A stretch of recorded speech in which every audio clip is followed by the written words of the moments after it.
السلام عليكم ورحمة الله وبركاته.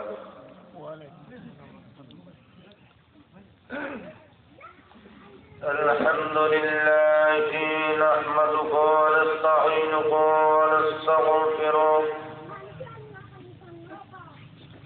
ونؤمن به ونتوكل عليه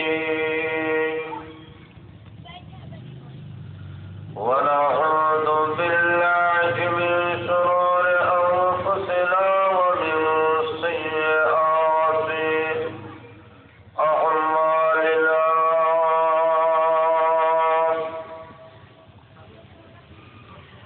من يهده الله فلا مضل له ومن يضلله فلا هادي له. ونشهد أن لا إله إلا الله وحده لا شريك له. ونشهد أن سيدنا وسندنا وحبيبنا وشفيعنا ومولانا محمدا عبده ورسوله الذي أرسل إلى الناس كافة بشيرا ونذيرا وداعيا إلى الله بإذنه وسراجا منيرا. أما بعد فقد قال الله تبارك وتعالى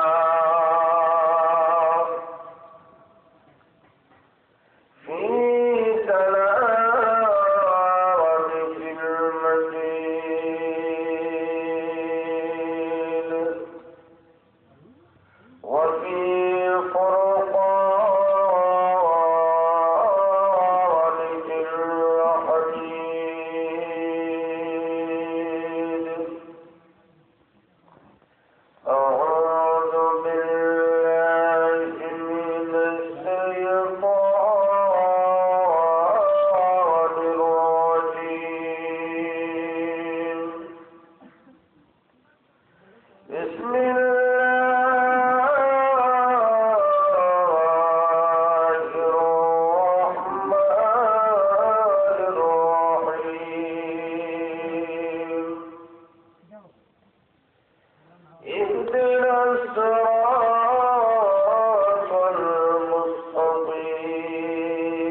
লা ইলাহা ইল্লাল্লাহ মুহাম্মাদুর রাসূলুল্লাহ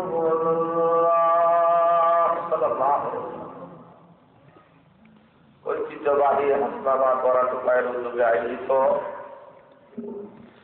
আজকের এই তাফসীরুল কুরআন মহাসম্মেলনের শ্রদ্ধাভাজন সম্মানিত সভাপতি সাহেব, উপস্থিত ওলামায়ে কেরাম, মুরব্বিয়ানে কেরাম, যুব সমাজ ভাইয়েরা, পর্দার অন্তরালের অবস্থানরত আমার সম্মানিতা মা ও বোনেরা, মহান আল্লাহ রাব্বুল আলামিনের কাছে লক্ষ কোটি শুকরিয়া জ্ঞাপন করি যে আল্লাহ আপনাদেরকে আমাদেরকে আজকের এই মুবারক মহাসম্মেলনে আসা এবং বসার এই সুযোগ দান করেছেন। এই জন্যই আমরা সবাই কলিমাতুশ শুকর আদায় করি, সবাই বলে আলহামদুলিল্লাহ। ভাইরা, শুনুন, যে আয়াতে কারিমা আপনাদের সামনে তেলাওয়াত করেছি, এই আয়াতে আল্লাহ রাব্বুল আলামিন বলেন, গোটা বিশ্ববাসী মানব জাতিদেরকে আল্লাহ রাব্বুল আলামিন আল্লাহ একটা পথের কথা আল্লাহ বলেছেন, যে পথের নাম সিরাতে মুস্তাকিম। এটা সবাই আমরা পড়ি, যত মানুষ নামাজ পড়ে সব মুসল্লিরাই কিন্তু এই আয়াতটা পড়ে। আপনারা পড়েন না? হুজুরা বলেন পড়েন কিনা? এই আয়াতটা প্রতিটি ইমাম সাহেব নামাজে 5 ওয়াক্ত নামাজে পড়ান। আমরা যারা একা একা নামাজ পড়ি এই সূরার মধ্যে এই আয়াতও আমরা পড়ি, কিন্তু ওর তো বুঝি না যে এই আয়াতে আমরা আল্লাহর কাছে কি চাইলাম। আল্লাহ রাব্বুল আলামিন বলেন, এই আয়াতে বান্দা আল্লাহর কাছে চায়, আল্লাহ ইহদিনাস সিরাতাল মুস্তাকিম, আল্লাহ আমাদেরকে সিরাতে মুস্তাকিমের পথ দেখান। সিরাতে মুস্তাকিমের পথ মানে হলো জান্নাতের পথ। এটা আসতে বলেন সুবহানাল্লাহ। আল্লাহ আমাদেরকে জান্নাতের পথ দেখান। কেন জান্নাতের পথ চায়? তার কারণ হলো, যেই বাবা আদম আলাইহিস সালাতু ওয়াস সালাম জান্নাত থেকে এসেছিলেন, আল্লাহর কাছে বলে, আল্লাহ যেই জান্নাত থেকে আমরা এসেছি ওই জান্নাত আমাদেরকে আবার দেখাও। আল্লাহ রাব্বুল আলামিন বলেন, ও আমার বান্দা বান্দীরা, সঠিকভাবে যদি 5 বেলা নামাজ পড়তে পারো, তবে আল্লাহর কাছে যে জান্নাত চেয়েছো আমি আল্লাহ তোমাদেরকে মরতে দেরি হবে, ওই জান্নাতে পৌঁছে দিতে 1 সেকেন্ডও দেরি হবে না। আর হুজুরা বলে তো সুবহানাল্লাহ। বলে দুনিয়াবাসী সব মানুষের একটাই পথ, সেই পথের নাম হলো সিরাতে মুস্তাকিম। সর্বদলের মানুষ এটা বিশ্বাস করে, সর্বদলের মানুষ এটা করে। আল্লাহ রাব্বুল আলামিন বলেন, এই সিরাতে মুস্তাকিমের পথ হলো দুনিয়ার বাসী মানুষেরা জান্নাতে যাওয়ার সুদাপথ। বলেন সুবহানাল্লাহ। কেন? আল্লাহ বলেন, আল্লাহ রাব্বুল আলামিন আদম আলাইহিস সালামকে যখন আল্লাহ তৈরি করেছেন, আদম আলাইহিস সালামকে আল্লাহ সৃষ্টি করার পরে আল্লাহ রাব্বুল আলামিন বললেন, আদম যাও, জান্নাতের মধ্যে চলে যাও। আদম আলাইহিস সালাম জান্নাতের মধ্যে চলে গেলেন। সেখানের মধ্যে ওনারা পাবে হচ্ছে কি, মহান আল্লাহ রাব্বুল আলামিন হাওয়া আলাইহিস সালামকে তৈরি করলেন। আদম এবং হাওয়া আলাইহিস সালাম জান্নাতের ভিতরে সকল ফলমূল খায়। আল্লাহ রাব্বুল আলামিন একটা গাছ দেখায় আল্লাহ বললেন, ও আদম হাওয়া, ওয়ালা তাকরাবা হাযিহিস শাজারা, ও আদম হাওয়া, ওই গাছের দ্বারে কাছে যাইও না, এর তোমরা জালিম হয়ে যাবে।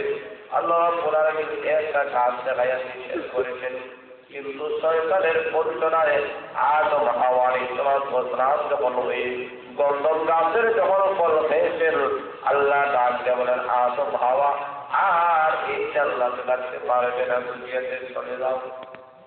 যাও, আমি আল্লাহ তোমাদেরকে দুনিয়াতে পাঠাইয়া দিলাম, আর তোমাদের ভিতরে একটা হেদায়েত পাঠাইয়া দিলাম। হেদায়েত মানে হলো কি, কোরআন আমি আল্লাহ দিলাম। আদম হাওয়ারে এই কোরআন অনুযায়ী তোমার জীবন যদি পরিচালিত করতে পারো, আমি আল্লাহ ঘোষণা দিলাম, এই জান্নাত থেকে আমি আল্লাহ বাহির করে দিয়েছি। ওই জান্নাতের মেহমান আমি আল্লাহ আবার তোমাদেরকে বানাইয়া দিব।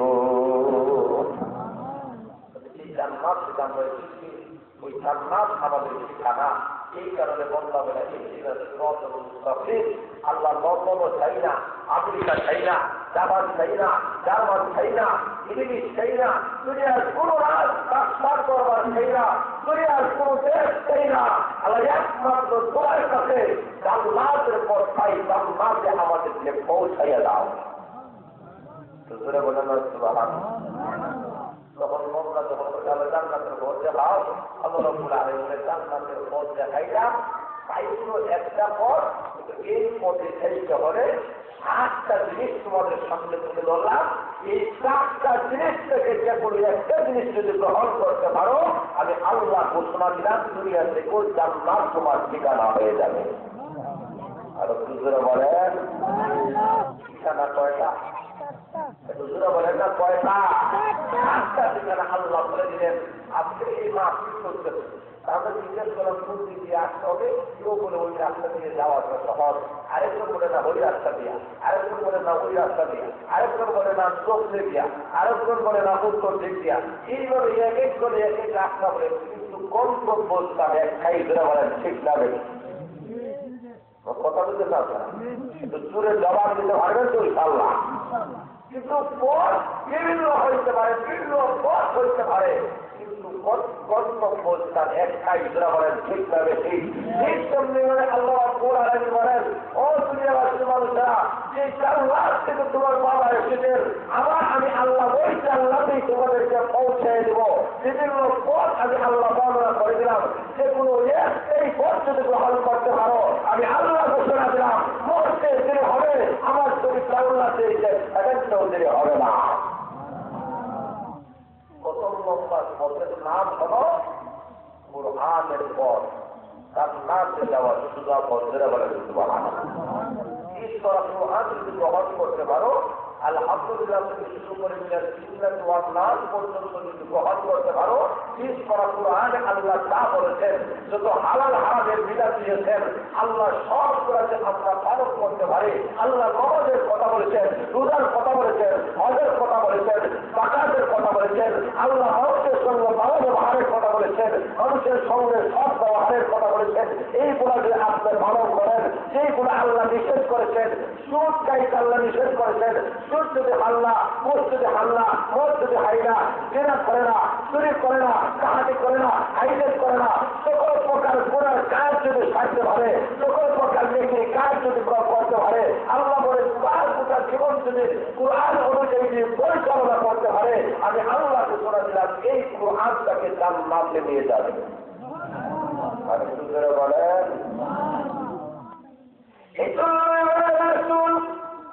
কিয়ামতের কঠিন মাঠ যখন কায়েম হয়ে যাবে, ওই সময় আল্লাহ রাব্বুল আলামিন বলবেন, যা আল্লাহ জাহান্নামের মধ্যে চলে যান। এমনি কোরআন আল্লাহ রাব্বুল আলামিনের কাছে যা বলবেন, প্রভু রে, বান্দা বান্দীদেরকে আপনি জাহান্নামে দেন, অথচ আমরা সেই কোরআন অনুযায়ী তার জীবন পরিচালনা করেছে। সে কোনদিন হারাম কাজের মধ্যে যায় নাই, কোনদিন সুদ খায় নাই, কোনদিন ঘুষ খায় নাই, কোনদিন জিনা করে নাই, কোনদিন সুদের আরাধি করে নাই, হারাম কাজের মধ্যে যায় নাই। আল্লাহ সব সময় তোমার কোরআন অনুযায়ী জীবন পরিচালনা করেছে। আজকে তাকে তুমি জাহান্নাম দিতে পারবে না।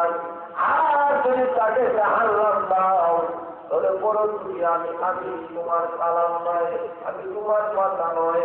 এইভাবে যখন কোরআন কিয়ামতের কঠিন ময়দানে আপনার পক্ষে যখন সাক্ষী হয়ে যাবে, আল্লাহ তাআলা বলবেন, রে কোরআন, রে আমার কালাম, আমি আল্লাহ তোমাকে অস্বীকার করতে পারি না, আমি আল্লাহ তোমাকে প্রত্যাখ্যান করতে পারি না।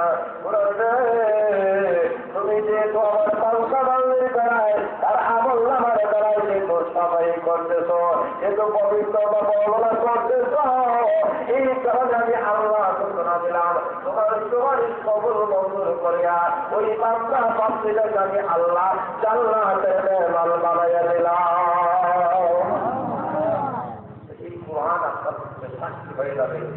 বলেন ঠিক না বেশি এই কোরআন যারা দুনিয়া থাকা অবস্থায় তেলাওয়াত করবে, সূরা ফাতিহা তেলাওয়াত করবে, সূরা ইয়াসিন তেলাওয়াত করবে, আজকে আমাদের সমাজের মানুষরা তেলাওয়াত করে না, আজকে আমাদের সমাজের মানুষরা গান শুনে কিন্তু তেলাওয়াত করতে মন চায় না। তেমন লোক আছে কিনা?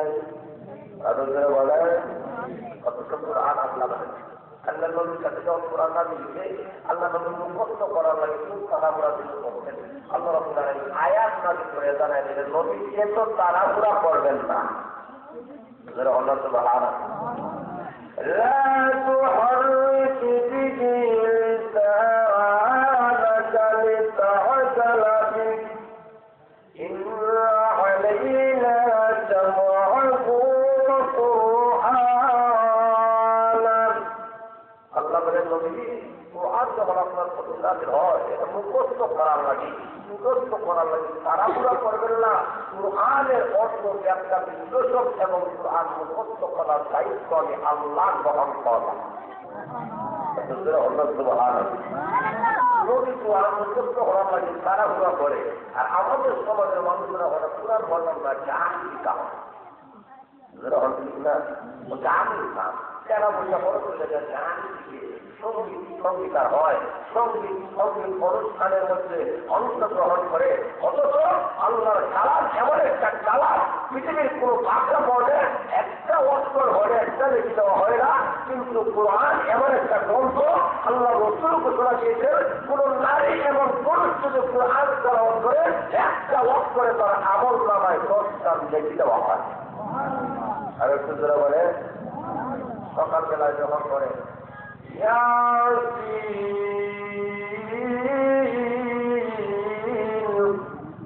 ওয়াল কুরআনিল হাকীম ইন্নাকা লামিনাল মুরসালিন।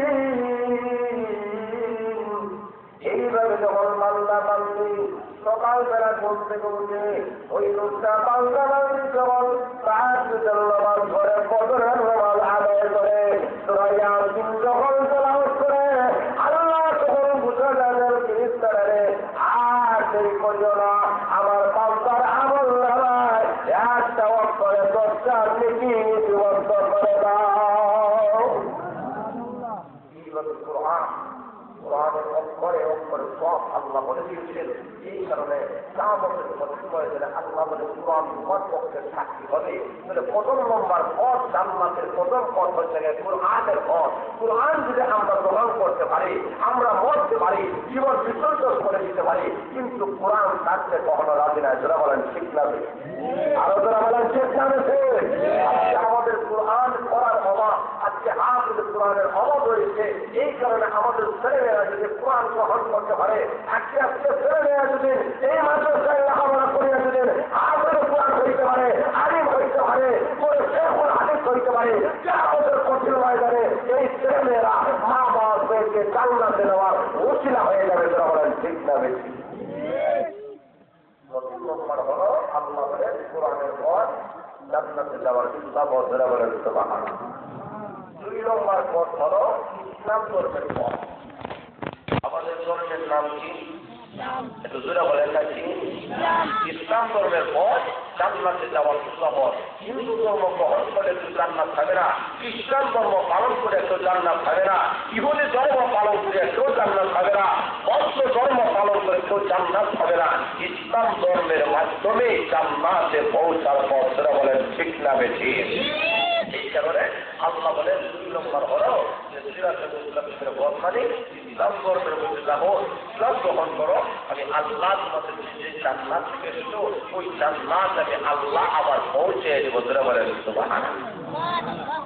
এই হলো 2 নম্বর। 3 নম্বর হলো আল্লাহ বলে নবীদের পথ জান্নাতে যাওয়ার সোজা পথ। সুবহানাল্লাহ। আল্লাহ من النبيين والصديقين।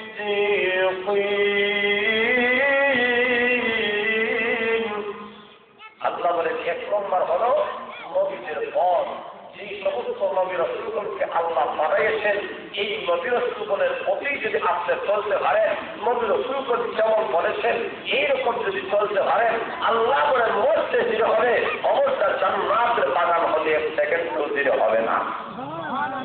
এই কারণে আল্লাহ বলেন নবীদের সর্বকালের সর্বযুগের সর্বশেষ নবী আমাদের নবী মুহাম্মদ রাসূলুল্লাহ সাল্লাল্লাহু আলাইহি ওয়াসাল্লাম, যে আমাদের নবীর প্রতি যদি আমরা চলতে পারি, নবী যেমন হয়েছেন, নবী যেমন ঘুমাইছেন, নবী যেমন চলাফেরা করছেন, নবী যেমন রাত দিন 24 ঘন্টা ব্যবহার যেই কাজ করেছেন, ওইগুলাই যদি আমরা করতে পারি, তারপর রব্বুল আলামিন বলেন আমরাও নবীর সঙ্গে আল্লাহ জান্নাতের মেহমান হয়ে যাব।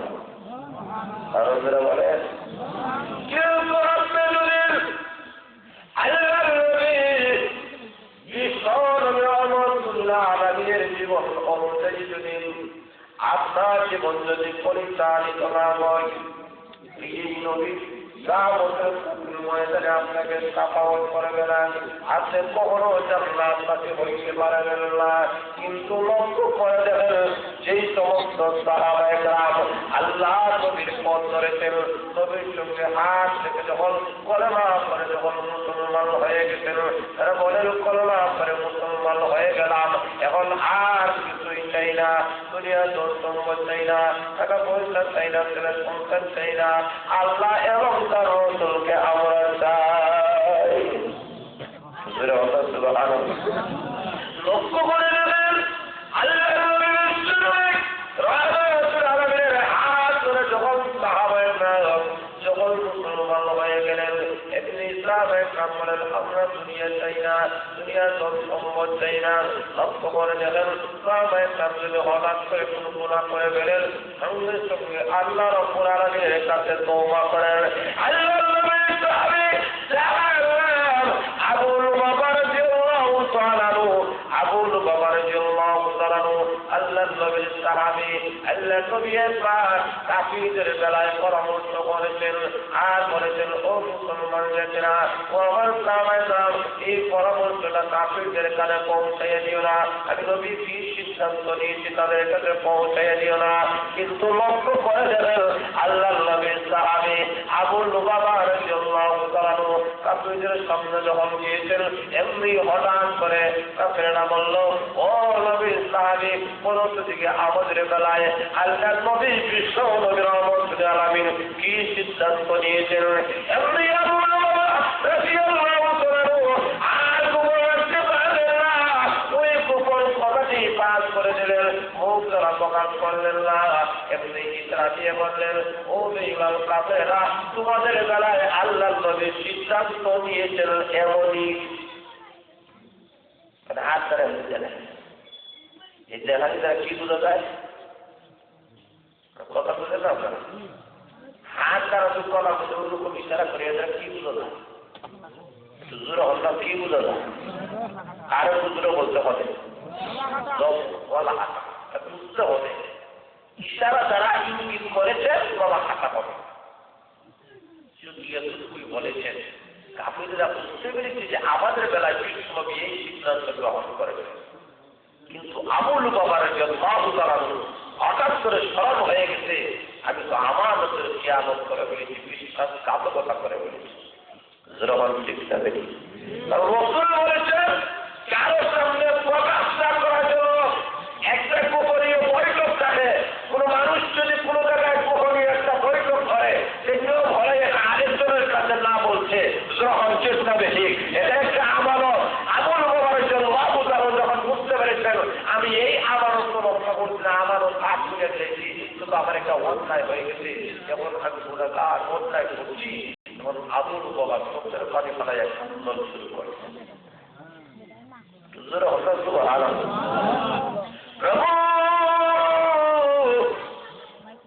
আমি গুনাহগার, আল্লাহ তোমার নাম গফফার, তোমার নাম গফুর। আল্লাহ আমি আবুল বাবা গুনাহ করে ফেলেছি, অন্যায় করে ফেলেছি, আমি আমানতের খিয়ানত করে ফেলেছি, বিশ্বাসঘাতকতা করেছি। নবী বলেছেন এই কথাটা যেন বেঈমান কাফিরদের সঙ্গে পাস করা না হয়, কিন্তু আমি ইশারার মাধ্যমে বুঝাইয়া দিয়েছি। আমার সেই গুনাহগার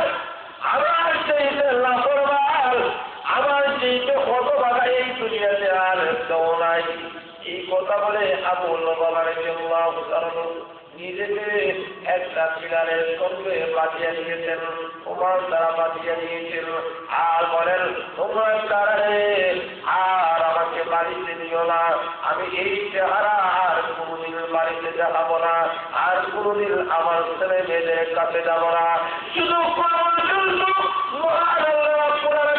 আমার জীবনের কোনো আমার না করে দেন ততক্ষণ পর্যন্ত আমি আবু লুবাবা আর বাড়িতে যাবো না। এই অঙ্গীকার করে আবু লুবাবা রাদিয়াল্লাহু তাআলা নিজেকে ওই কিনারের সঙ্গে বাঁধিয়ে দিয়েছেন, এমনভাবে কান্না শুরু করেছেন। আবু লুবাবা রাদিয়াল্লাহু তাআলা দিনেও কাঁদলে, রাত্রেও কাঁদলে, দিনের কান্নার কারণে সাহাবায়ে কেরাম সহ্য করতে পারে না, রাত্রেও আবু লুবাবা রাদিয়াল্লাহু তাআলা চোখের পানি বাড়াইয়া কাঁদলে। এমনি লোক করে দেবেন রাত্রিবেলায় আবু লুবাবা রাদিয়াল্লাহু তাআলা যখন চোখের পানি বাড়াইয়া কাঁদলে, এমনি সাহাবায়ে কেরাম আর ঘুমাইতে পারে না আবু লুবাবার কান্নার কারণে, চিৎকারের কারণে। এমনি সাহাবায়ে কেরাম আল্লাহর নবীর কাছে গিয়ে বলে, আবু নবীজি আপনি কি পারেন না আল্লাহর কাছে আবু লুবাবার গলায় আপনাকে একটু সুপারিশ করতে পারেন না? আবু লুবাবার চিৎকারের কারণে, আবু লুবাবার কান্নার কারণে আমাদের ঘুম আসে না। আপনার কাছে আল্লাহ সৃষ্টি করেছেন, মহান আল্লাহ তৈরি করেছেন, আপনি কি পারেন না মহান আল্লাহর কাছে আপনি সুপারিশ করতে? আল্লাহ নবী বিশ্ব নবী রহমাতুল আলামিন বলেন, ও সাহাবায়ে কেরাম আল্লাহর কাছে আমি সুপারিশ করবো না, তার কারণ হলো আবু লুবাবা অপরাধ করেছে, আমি নবীর কাছে কেন আসলো না?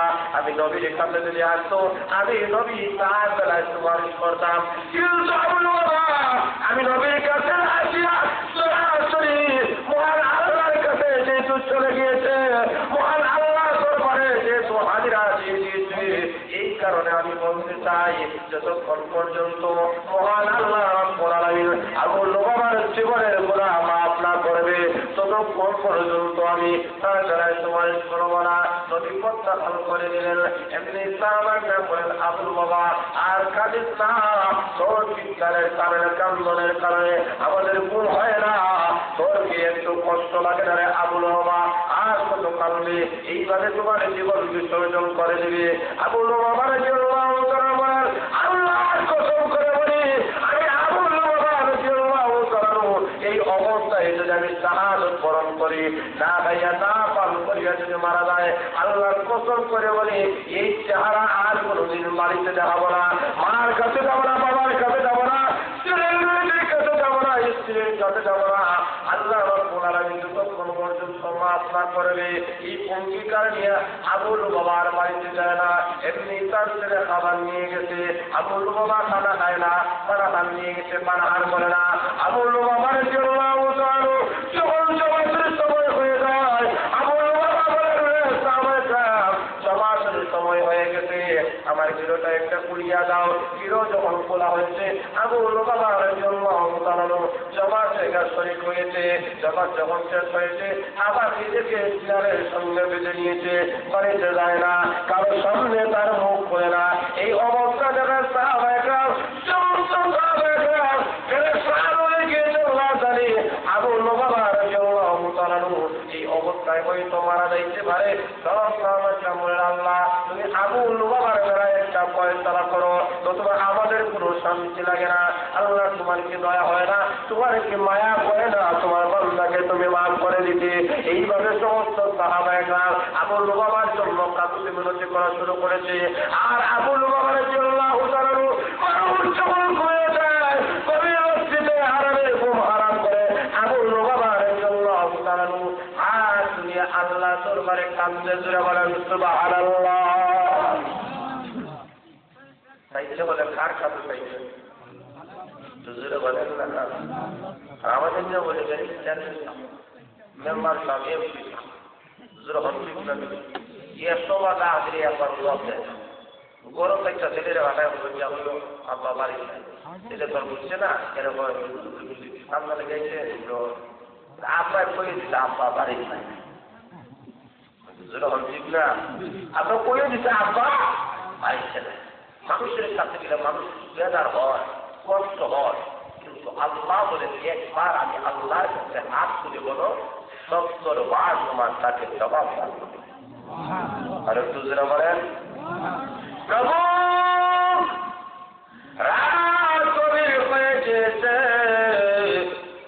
দুনিয়ার সব মানুষ ঘুমাইয়া গেছে, কেউ জানো তোমায় আল্লাহ, দুনিয়ার সব অফিস আদালত বন্ধ হয়ে গেল, কিন্তু তোমার আগুন বাবা এখনো ঘুমায় না, এখনো ঘুমের নিদ্রায় যায় না।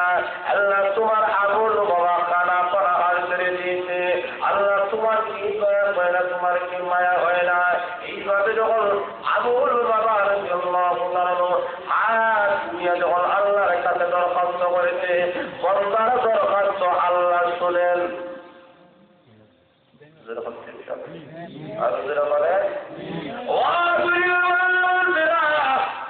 আজকে তোমার ছেলে অসুস্থ, আজকে তোমার মেয়ে অসুস্থ, তুমি তো ডাক্তারের কাছে গেলাই, কিন্তু আল্লাহর কাছে চাইলে না। আহকামুল হাকিমিন সর্বময় ক্ষমতার মালিক আল্লাহ, আল্লাহর কাছে তুমি হাত তুলিয়া বলো না। অথচ আল্লাহর নবী ঘোষণা দিয়েছেন যে আমার উম্মতরা কঠিন মুসিবতের মধ্যে পড়িয়া হাত তুলিয়া তুলিয়া দাস তারা শুধু হাতের নামাজ আদায় করে, আমি আল্লাহর কাছে যদি দরখাস্ত করো তোমার হাত নামাইতে দেরি হবে, আমি আল্লাহ তোমার দরখাস্ত কবুল মঞ্জুর করতে একটা সেকেন্ডও দেরি হবে না। এই কারণে মায়েরা তোমরা যখন আল্লাহর কাছে যায়, আল্লাহ তার দরখাস্ত কবুল করেন। কিভাবে করেন? লক্ষ্য করে দেখেন। আপনার আমার একটা ঘটনা জানা রয়েছে, সে ঘটনাই করে ইউনুস আলাইহিস সালামের ঘটনা। ইউনুস আলাইহিস সালামকে যখন ওই সাগরের মধ্যে যখন পলাইয়ে দেওয়া হয়েছে, এমনি ইউনুস আলাইহিস সালাম সাগরের মধ্যে যাওয়ার পরে মাছ ওনাকে কিনে নিয়েছে। একটা মাছ যখন ওনাকে কিনে নিল, উনি চলা শুরু করেছেন।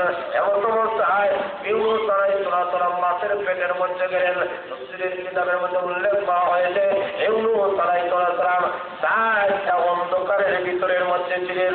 প্রথম অন্ধকারের নাম হলো রাতের অন্ধকার, 2 নম্বর অন্ধকারের নাম হলো পানির ভিতরের অন্ধকার, 3 নম্বর অন্ধকারের নাম হলো মাছের পেটের ভিতরে অন্ধকার, 4 নম্বর অন্ধকারের নাম হলো মাছের পেটের ভিতরে আরেকটা তলের ভিতরে ছিলেন, যেই জায়গায় পেশাব নাই, পায়খানা নাই, নামাজ নাই। আল্লাহ পুরা নবী বলেন ওই মাছের পেটের ভিতর থেকে যখন মহান আল্লাহ রাব্বুল আলামিনকে যখন ডাক দিয়েছিলেন, জোরে বলেন ডাক দিয়েছিলেন কিনা? একটু জোরে বলেন। ইউনুস আলাইহিস সালাম মাছের পেটের ভিতরে তাকিয়া বলেছিলেন, মাছের পেটের ভিতরে তাকিয়া বলেন লা ইলাহা ইল্লা আনতা সুবহানাকা ইন্নী কুনতু মিনাজ জালিমিন। এই কথা যখন ইউনুস আলাইহিস সালাম মায়ের মাছের পেটের ভিতর থেকে যখন আওয়াজ করেছিলেন, মাছের পেটের ভিতরে কোনো মানুষ ডাকলে কেউ শোনে না, আপনার পাশের করে মানুষ ডাকলে চিল্লায়, কিন্তু আপনার শোনেন না। কিন্তু ওই সাইডে বন্ধ করে আল্লাহর কাছে যখন দরখাস্ত করেছেন আর বলেছেন লা ইলাহা ইল্লা আনতা, আল্লাহ তোমার নাই কোনো ক্ষমতাবান নাই, ইল্লা আনতা, আল্লাহ একমাত্র তুমি রয়েছো। আনতা বলেছেন, আনতা মানে উপস্থিত, যারা বলেন ঠিক না বেশি? আল্লাহ সব জায়গায় আছেন, সব জায়গায় থাকেন, সব জায়গায় আল্লাহ উপস্থিত, যারা বলেন ঠিক না বেশি? আরো যারা বলেন সন্তান গেলে আমরা আল্লাহ আছেন, নামাজ গেলে আমরা আল্লাহ আছে, আমেরিকায় গেলে আল্লাহ আছে, এখানে আল্লাহ নাই।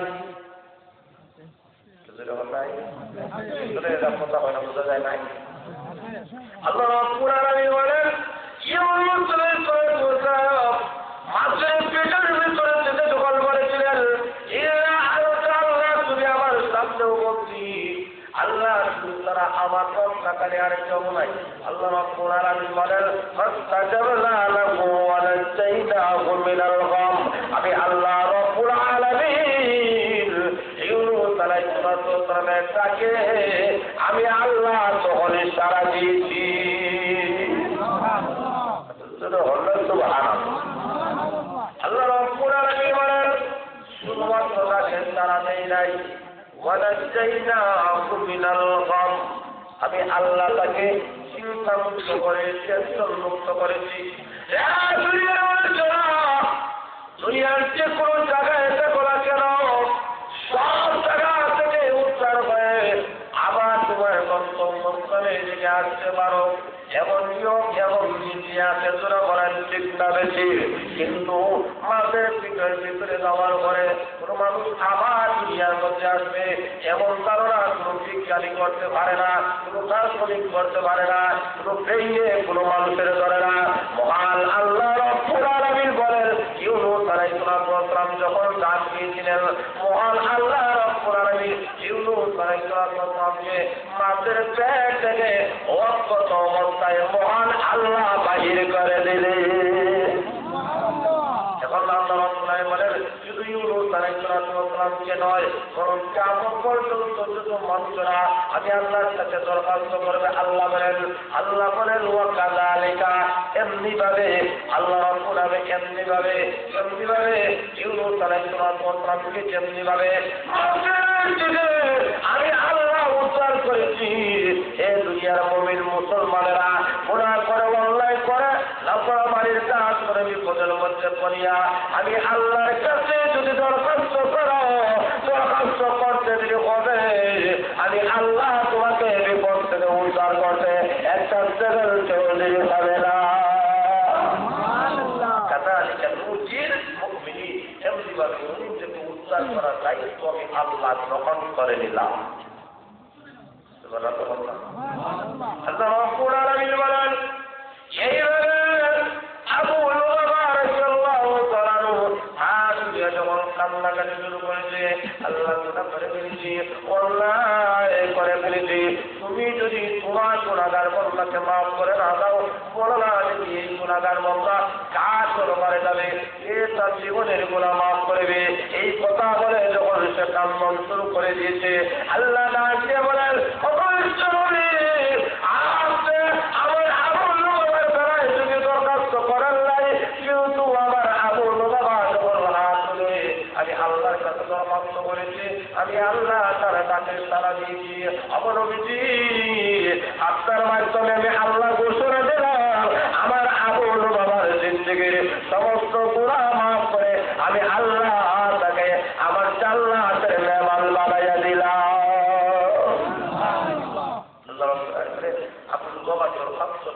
মহান আল্লাহ কবুল করেছেন যারা বলেন সুবহানাল্লাহ আল্লাহ রাব্বুল আলামিন বলেন সাহাবায়ে কেরাম এইভাবে গুনাহ করতেন সঙ্গে সঙ্গে তওবা করে জীবনের গুনাহ মাফ করায় দিতেন যারা বলেন ঠিক না ঠিক এই কারণে সাহাবায়ে কেরাম জীবনে যত গুনাহ করতেন সব গুনাহ আল্লাহ মাফ করে দিতেন এই কারণে সাহাবায়ে কেরামের বেলায় আমাদের আকীদা বিশ্বাস আল্লাহ তাদেরকে মাগফুর আল্লাহ তাদেরকে মাগফুর বলা হয় জীবনের সমস্ত গুনাহ আল্লাহ মাফ করে দিয়েছেন আল্লাহ বলেন চিরকালের জন্য আল্লাহ রাজি খুশি হয়ে গেছেন একজন সাহাবায়ে কেরাম জাহান্নামে যাবে না যারা বলেন ঠিক না ঠিক এজন্য বাইরে আসুন আল্লাহ রাব্বুল আলামিন বলেন যে নবীদের মাধ্যমে সাহাবায়ে কেরাম হেদায়েত পেয়েছেন আমরা যদি নবীদের পথ ধরতে পারি এই পথের মাধ্যমে আমরা জান্নাতবাসী হইতে পারবো যারা বলেন ঠিক না বেশি এই হলো 3 নম্বর পথ নবীদের পথই হলো জান্নাতে পৌঁছে যাবে 4 নম্বর হলো আল্লাহ রাব্বুল আলামিন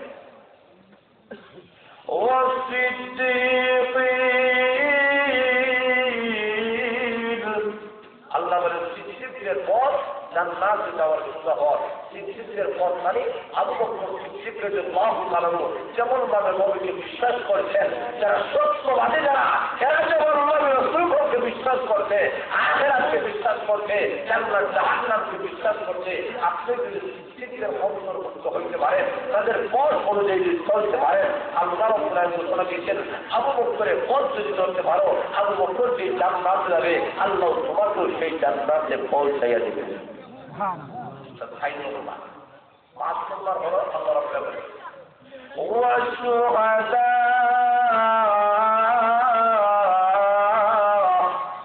আল্লাহ বলে শহীদদের পথ যারা শহীদ হয়ে গেছে আমি আল্লাহ রাস্তায় যারা শাহাদত বরণ করছে এদের প্রতি যদি চলতে পারো তুমি যদি শাহাদতের পেয়ালা পান করে দুনিয়া থেকে চলে যেতে পারো মরতে দিলে হবে জান্নাতে যাইতে এক জায়গায় চলতে হবে না কেন? যারা শহীদ হয়ে যায় আল্লাহ তাদেরকে মৃত বলিও না। কেন? ওরা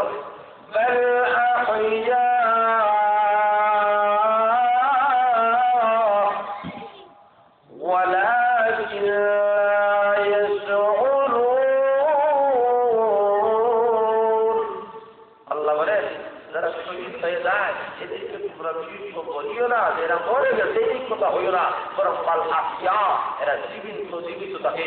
ওরা চিল্লা বিচার হও না, কারণ শহীদ যখন শহীদ হয়ে যায় আল্লাহ রাস্তায় যারা জীবন বিসর্জন দেয়, ইসলামের জন্য যারা জীবন বিসর্জন দেয়, ইসলামী রাষ্ট্র কায়েমের জন্য যারা জীবন বিসর্জন দেয়, আল্লাহ রাব্বুল আলামিন এরা শাহাদাত হলো, এরা কিয়ামতের কঠিন ময়দানে এদেরকে গোসল দিবা না, সেই অবস্থা আছে ওই অবস্থায় দাফন করো। কিয়ামতের কঠিন ময়দানে আল্লাহর সামনে যখন গিয়ে দাঁড়াবে আল্লাহ রাব্বুল আলামিন বলেন, আল্লাহ জিজ্ঞেস করবেন তুমি এই অবস্থা করো, রক্ত সব করে পড়তেছে।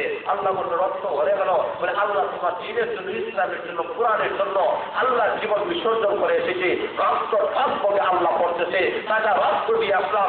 আল্লাহ বলেন ওই শহীদানের কাম আমি আল্লাহ ঘোষণা দিলাম, আজকে কিয়ামতের কঠিন ময়দানে তোমাদের কোনো বিধান নাই, বিনা হিসাবে আমার তুমি জান্নাতের মেহমান বানাইয়া দিলাম। বলেন এই জন্য আল্লাহ রাস্তায় যারা শহীদ হয়ে যায়, এই শহীদের কামের পর যদি আপনি ধরতে পারেন সুজা আল্লাহ যদি জান্নাতের মধ্যে চলে যাবেন। আপনি যদি শাহাদাত বরণ করতে পারেন, ও ভাইরা এই দিল মরতে হবে, যেমন তেমন মরণ দ্বারা আমাদের কোনো লাভ হবে না। কুকুরের মতো মরিয়া কোনো লাভ নাই, শ্রীকালের মতো মরিয়া কোনো লাভ নাই। যদি বাঁচতে হয় সিংহের মতো বাঁচব, মরতে হয় যদি শাহাদাতের পেয়ালা পান করতে রাজি আছি। কিন্তু লক্ষ্য করে নেবেন আল্লাহ নবী সাহাবায়ে-কেরামদেরকে শাহাদাতের জন্য উদ্বুদ্ধ করেছেন। আল্লাহ নবী বিশ্বনবী রহমতুল আলামিন বদরের আগে ঘোষণা দিয়েছেন এত এমন যুদ্ধের ময়দানে যাবে শাহাদাত বরণ করতে হবে। সাহাবায়ে-কেরাম বলেন আবু নবীজি আমরা যদি যুদ্ধ করে শাহাদাত বরণ করি আমাদের কি ফায়দা হবে? আল্লাহ নবী বলেন ও সাহাবায়ে-কেরাম শহীদ যদি হইতে পারো আল্লাহ জান্নাতের মেহমান হয়ে যাবে। এমনি লক্ষ্য করে যাবেন এই ঘোষণা যখন আল্লাহ নবী দিয়েছেন একজন সাহাবী গিয়েছেন, তবুও যুদ্ধ শুরু হয়ে গেছে। যুদ্ধের ময়দানে উনি সফলভাবে যখন যুদ্ধ করা শুরু করে দিয়েছেন, একের পরে বেঈমান কাফিরদেরকে দাওয়া করে জাহান্নামের মধ্যে পাঠাইয়া দেন, জাহান্নামের মধ্যে পাঠাইয়া দেন।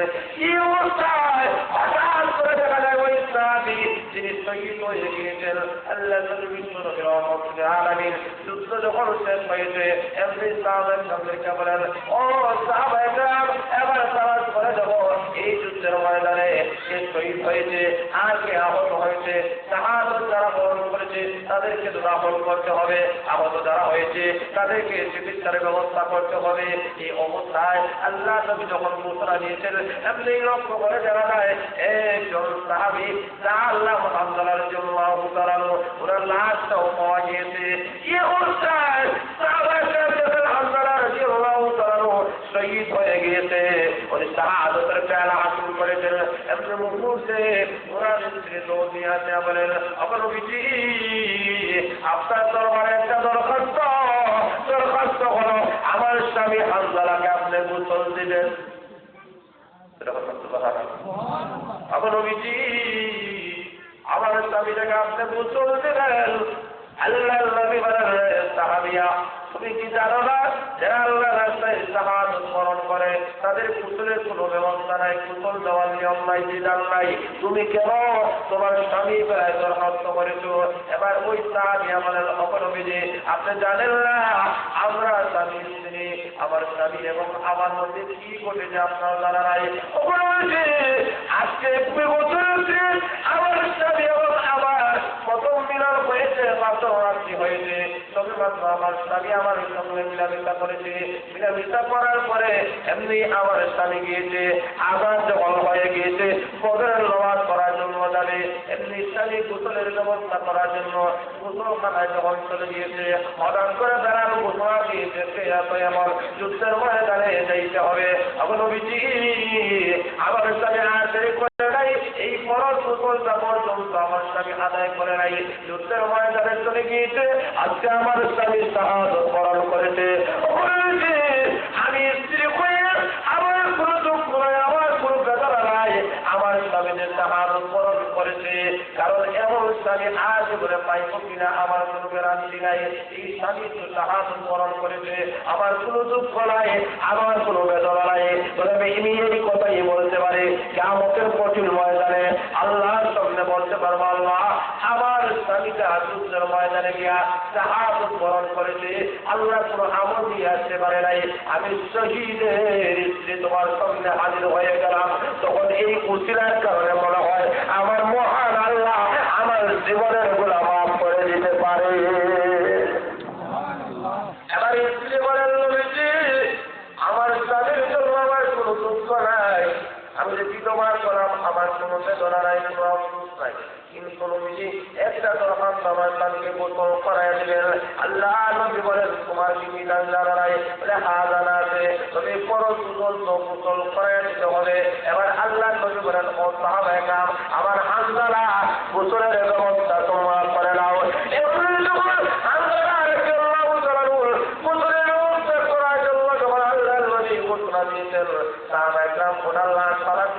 গোসলের ব্যবস্থা করার জন্য প্রস্তুতি যখন গ্রহণ করবেন, এমনি আল্লাহ রাব্বুল আলামিন জিবরাইল আলাইহিস সালামকে পাঠিয়ে দিয়েছেন, জিবরাইল যাও আমার বন্ধু মুহাম্মদকে জানাইয়া দাও আমার হানজালার গোসলের দুনিয়ার কোনো পানির প্রয়োজন নাই, আমার হানজালার গোসলের জন্য আমি আল্লাহ আমার রহমতের ফেরেশতাদের মাধ্যমে জান্নাতের পবিত্র পানির মাধ্যমে তাকে গোসলের ব্যবস্থা করাইতেছি।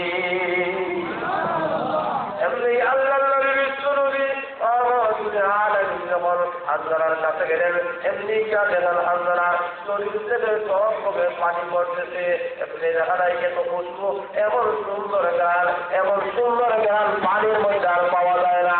আল্লাহ নবী বলেন ও সাহাবায়ে কেরাম লক্ষ্য করে দেখো আমার হানজালার গোসলের জন্য মহান আল্লাহ জান্নাতের পবিত্র পানি দ্বারা ব্যবস্থা করেছে। আল্লাহ রাব্বুল আলামিন বলেন এইভাবে আল্লাহর রাস্তায় শাহাদাত বরণ করে এই শহীদদের পথ জান্নাতে যাওয়ার সুযোগ বন্ধুরা বলেন ঠিক তবে ঠিক। আমরা হচ্ছে শহীদদের উত্তরসূরি, আল্লাহ এবং রাসূলের জন্য ওকাজ করে তারা জীবন বিসর্জন দেয়। আমরা এই কথা বলতে চাই আল্লাহ ইসলামের জন্য, কোরআনের জন্য রক্ত যদি দিতে হয় একবার দুই বাংলায় হাজার বার আমরা রক্ত দিতে প্রস্তুত হয়েছে। তারা বলেন ঠিক তবে আর তারা বলেন ঠিক তবে ঠিক। এই কারণে শহীদের পথ আল্লাহ রাব্বুল আলামিন বলেন জান্নাতে যাওয়ার সুযোগ। কারণ সাহাবায়ে কেরামের দিকে লক্ষ্য করে দেখেন অনেক সাহাবায়ে কেরাম আল্লাহ জান্নাতের মধ্যে চলে গেছেন, এই কারণে শহীদের পথ জান্নাতে যাওয়ার সুযোগ। বন্ধুরা বলেন সুবহানাল্লাহ। এরপরে আল্লাহ রাব্বুল আলামিন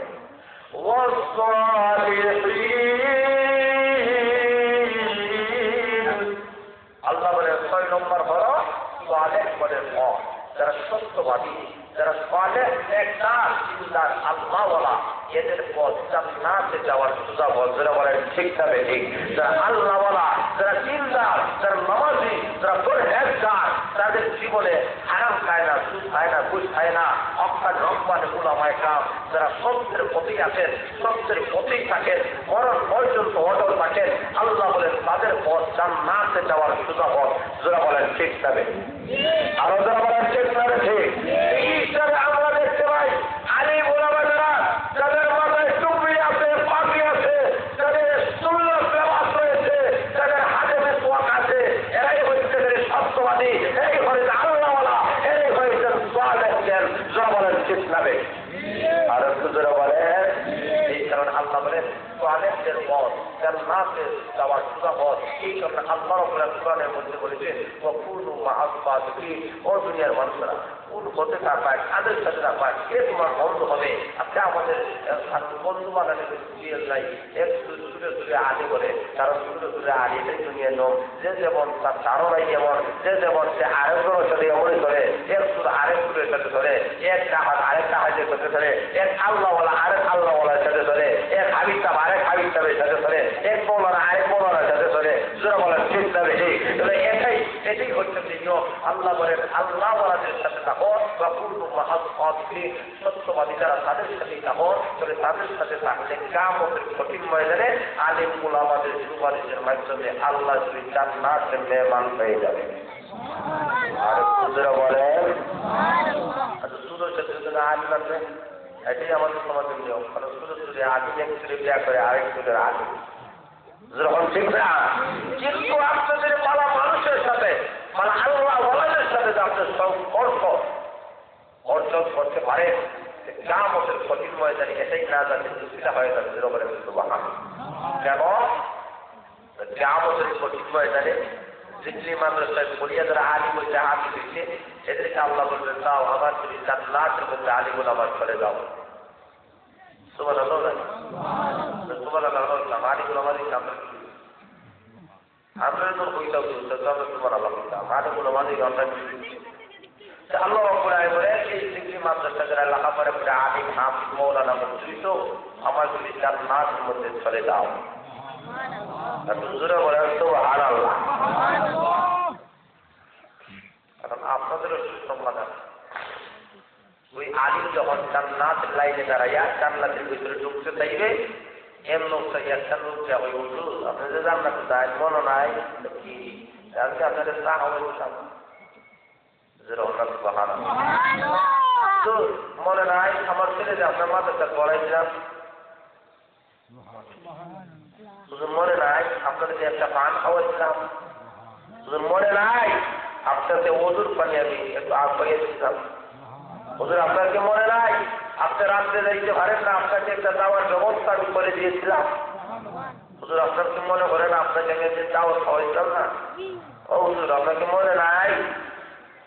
এইভাবে যখন আরে ওলামা আল্লাহের ঘোষণা যখন আল্লাহ দিলেন এমনি বান্দারা যাদের বেলায় আল্লাহ ঘোষণা দিয়ে দিয়েছিলেন যারে বন্যা গুনার কারণে জাহান্নামের মধ্যে চলে যাও, ওই জাহান্নামের বান্দা বান্দি জাহান্নামের ঘোষণা শোনার পরে পেরেশান হয়ে যাবে।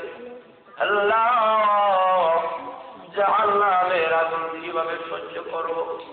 দুনিয়াতে একটা আগুন সহ্য করা যায় না। কোন মহিলা যদি রাঁধে এই মহিলা চুলার কাছে বেশি থাকতে হয় না, মহিলার মাথা ব্যথা করে, মহিলা হাত যদি হঠাৎ করে ঢুকে যায় এমনি তিনবার একটা মুখের কাছে লাগায় ধরে বলেন ঠিক না বেঠিক? দুনিয়ার আগুন সহ্য করে দেয় না, জাহান্নামের আগুন আপনি কিভাবে সহ্য করবেন? আল্লাহ বলেন জাহান্নামের ইন্ধন হবে মানুষ এবং পাথর। এই জাহান্নামবাসী যখন আপনি হয়ে যাব এমনি মুহূর্তে আমরা বলবো আল্লাহ একটু সুযোগ দাও আল্লাহ, দেখি আমাদের মহব্বত যাদেরকে করেছিলাম সেই সমস্ত মহব্বত আল্লাহ খাওয়াইছিলাম আর যাদের সম্পদ আল্লাহ ছিলাম এদেরকে আমরা খুঁজে পাই কিনা?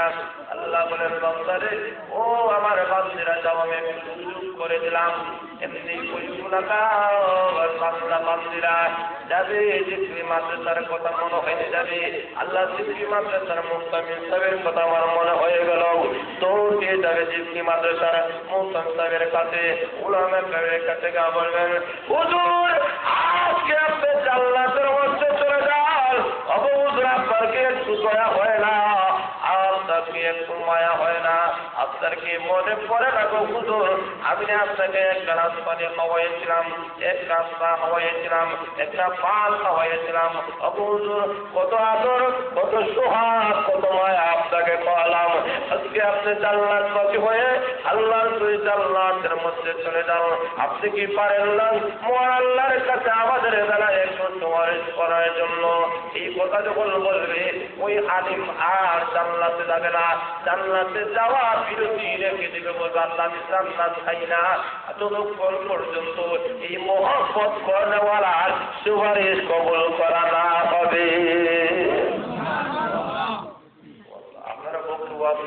আপনারা আওয়াজ দাঁড়ায় না, আমার পক্ষে না আপনারা পক্ষে একটু জোরে হল না, আমারও পক্ষে আমিও আলিমুল আমাদের শরণাপন্ন হব, হকানি রব্বানি আল্লাহ ওয়ালাদের শরণাপন্ন হব, যাদেরকে আমরা মহব্বত করেছি, যাদেরকে আমরা সম্মান দিয়েছি, যাদেরকে আমরা ইজ্জত দিয়েছি, আমাদের কঠিন ময়দানে তাদের কাছে কে বলবো, ও ওলামায়ে কেরাম, ও আল্লাহর ওলিরা, আপনাদের হাতে ধরে পায়ে ধরে একটু মেহেরবানি করে আজকে হাসরের ময়দানে আমাদের জন্য একটু সুপারিশ করেন। আপনাদেরকে তো আমরা মহব্বত করতাম, ভালোবাসতাম, সম্মান দিতাম, একটু দয়া হয় না একটু আল্লাহর কাছে সুপারিশ করার জন্য? তখন ওই আলিম ওলামারা বলবে আল্লাহ জান্নাতে যাইব করে আগে এদের বেলায় একটা ফয়সালা করে দাও। এমন মুহূর্তার মতো এমন মুহূর্তার শ্রোতা জিন্দিগিতে আমার খাইতে না, এ তো মুহূর্তার মতো বোঝা যায় জিন্দা না মুহূর্তে আল্লাহ জানে।